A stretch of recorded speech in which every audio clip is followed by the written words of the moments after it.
সিদ্ধিরগঞ্জে মাজার শরীফ নামে অক্ষ সম্পত্তি দখলের অভিযোগে ভূমি সার্ভেয়ারের তদন্ত সীমানা নির্ধারণের কাজে ব্যাহত। ক্যামেরাম্যান হেলালের ভিডিও চিত্রে ডেস্ক রিপোর্ট।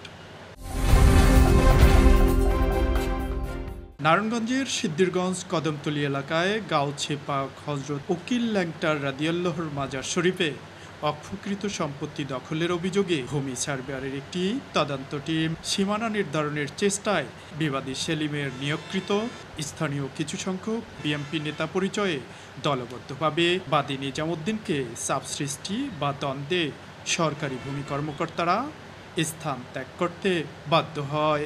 আমার নাম নিজামুদ্দিন। আমার বাবা এই 9 শতাংশ জায়গা ওনার দয়াল হযরত সৈয়দ শাহ সলমান ল্যাংটা বাবার নামে অফা করে দিয়ে গেছেন। এটার মুতোয়ালি হইল আমার মা জমেলা খাতুন দলিলে। এই ওনারা কিছু লোক বাবা বিয়া করছিল দুইটা, ওনার জায়গা ওই পাশে দিয়ে গেছে। ওনারা বেচ্চা এই পাশে চৌহুদি ডেঙ্গায় অফাকৃত সম্পত্তি দখল করতেছে। এখন এখানে ডিসি সাহেব মন্ত্রণালয় থেকে লিখে দিছে, ডিসি সাহেব এসিলেন্ডে বলে দিছে তদন্ত করার জন্য। তদন্ত করে উচ্ছেদ করে কমিটি বরাবর বুঝাই দেওয়ার জন্য মন্ত্রণালয় থেকে বলে দিছে। এখন এই মুহূর্তে এসিলেন্ড থেকে লোক আসছে মাপব।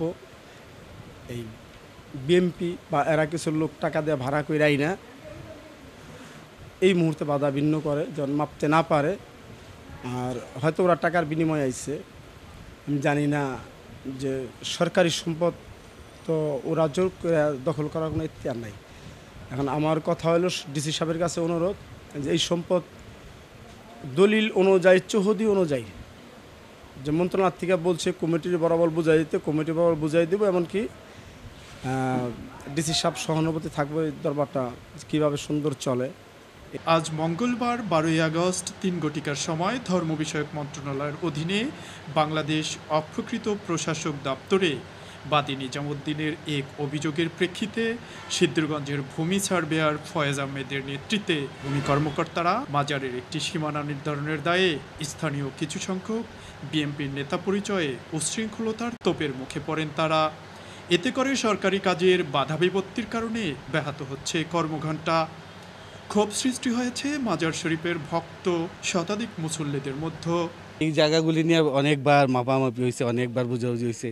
পাশে উনি বিল্ডিংও করছে, করে বসবাস করতেছে, আর মাজারের জায়গা মাজারই আছে। তো এগুলি দেখতে যে কিছুদিন পর পরে এগুলো গণ্ডগোল দেখি আর কি মাঝে মধ্যে। জানা গেছে সিদ্ধিরগঞ্জ মৌজায় স্থিত সাবেক দাগনং 433-এর RS দাগনং 1094, খতিয়ান SA 2602, RS 5481 দাগের সম্পত্তির সীমানা নির্ধারণ নিয়ে রক্তের সম্পর্কীয় স্বজনদের মধ্যে দীর্ঘদিন ধরে চরম বিরোধ চলছে।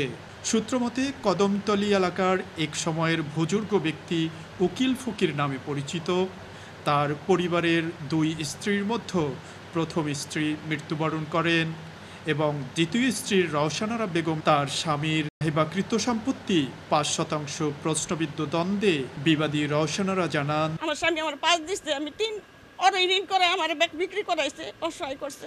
আমার 2 আমি থাকা, আমার আইনের কাছে আমি এই অনুরোধ চাই। আমি কি এ নিয়ে সন্তান সন্ততির ওসিয়াতকৃত মাজার শরীফ নিয়ে উভয় সংসারের সন্তান সন্ততির মধ্যে চরম বিতর্কিত রয়েছেন। এ বিষয়ে স্থানীয় এলাকার জাহাঙ্গীর জানান, উকিল ফকির 2 বিয়ে করেছেন। হ্যাঁ, ছোট বউটা প্রতিবন্ধী ছিলেন, একের শারীরিক প্রতিবন্ধী, আপনারা দেখতে পারবেন তাকে, সে চলাফেরা করতে পারে না। 99 সালেই তার স্বামী তাকে 5% জায়গা ওসিয়ত করে দিয়েছেন এবং সেখান থেকে সে 3% বিক্রি করে দিয়েছে, 2% তার মেয়েকে লিখে দিয়েছেন। মেয়েটা বাড়ি করেছে, কিন্তু তার ওই যে বড় ছেলেরা এই মাজারটা হয়তো দেখাশোনা করে, তারা রক্ষণাবেক্ষণ করে, নিজেদেরকে ওনারা মুতাওয়ালি মনে করেন, কিন্তু কয়েকদিন পর পরেই মেয়েটাকে ডিস্টার্ব করে। এটা আরও 2-1 বার আমরা সামাজিকভাবে আমাদের বিএনপির অফিসে বসার কথা ছিল, কিন্তু ওনারা যায় নাই। না যাওয়াতে আমরা এটা আসবেন। তবে আজকে শুনলাম যে এসিলেন থেকে লোকজন আসছে, যার জন্য শুনে আসলাম আমরা। এসে তো আমরা দেখলাম যে মিডিয়া টিটি আসছে। তা আমার প্রশ্ন ছিল যে সামাজিকতার বিচারে তো আমরা দেখি, আমরা ফের ব্যর্থ হলে মিডিয়া বা আইনগত ব্যবস্থা যেটা হবে এটা হতে পারে। আমি মোহাম্মদ খুরশেদ আলম। ওরা কিন্তু ভাই বোন, ওগুলো দ্বিতীয় মার করে হলো প্রথম আর কি। তো ভাই বোনের এটা যদি শুনেছে ওদের 5% জায়গা দিয়েছিল ওর মার নামে। তো ওইখান থেকে যেমন 3% বিক্রি করছে, 2% আছে, মেয়েটা ওগুলো বাড়ি করে থাকতেছে। আর বাকি কিছু জায়গা ওয়াকফা করে দিচ্ছে তাদের কথা। আচ্ছা, আমাদের কথা হলো যে ওয়াকফা করে যে জায়গা পায়ে থাকে অবশ্য ওইটাও পাবে, কারণ এটাও তার ওয়াইফ, এটাও তার ওয়াইফ, এবং ওয়াকফার অংশীদার তো সবাই থাকবে, ভাই বোন, সে যে ঘরের হোক, বাবা তো একটা, একই বাবার জন্য সন্তান, মানে মা দুটো হইতে পারে, কিন্তু ওয়াকফা করলে তারা সবাই পাবে, কিন্তু তার ওই বোনের উপরে এত অত্যাচার কেন, এটা হলো আমাদের সামাজিক ব্যাপারে জানা। তবে আমরা আজকে দেখেছি যে এই মাজারটা হচ্ছে উনি নিজামুদ্দিন সাহেবের পিতা, এবং তারা যখন মারা গেছে ওসিয়ত করে গেছেন যে এই মাজারটি স্মৃতি হিসেবে ধরে রাখেছেন। এবং আমরা যে বিষয়টি লক্ষ্য করেছি, এখানে যখন স্থানীয় নেতাকর্মীরা যখন ছিলেন তখন আমরা ঘুরে দেখেছি অনেকটা বাকবিতণ্ড চলছিল, এবং এখানে যারা এই মাজার নিয়ে যারা দ্বন্দ্ববিরোধ চলছিল সে বিষয়টি লক্ষণীয়। তবে দীর্ঘদিন ধরে এই মাজারের বিষয়ে অনেকে এলাকাবাসী ক্ষুব্ধ বলেও দাবি করেন, এবং এখানে পত্রিক হিসাবে যে রহস্যনারা, তার সাথে আমি কথা বলে দেখেছি বাসভবনে গিয়ে স্থানীয় একজন বিএনপির নেতা জাহাঙ্গীর সাহেব, ওনার সাথে আমি কথা বলেছি, এবং খুরশেদ আলম উনি একজন বিএনপির সিদ্ধিরগঞ্জের একজন থানা কমিটিতে বলে দাবি করেছেন। এবং এই বিষয়টি আমরা লক্ষণীয় ছিল যে মিডিয়া যখন মানুষের দুঃখ দুর্দশা নিয়ে কথা বলতে আসে অনেকেরই এটা বাধা বিপত্তি হয়ে সারা দেশে দাঁড়িয়েছে। তবে আমরা চাচ্ছি গণমাধ্যম কর্মী হিসেবে আমরা মানুষের পাশে দাঁড়ানোর চেষ্টা করেছি। আজকে যে হজরত উকিল সাহা এখানে যে একটা ন্যাংটা বাবার মাজার বলে অনেকে দাবি করেন, এই স্মৃতি নিয়ে কথোপকথন সার্ভেয়ারের কাছে এবং জেলা প্রশাসকের কাছেও বিষয়টি নজরদারি আছেন।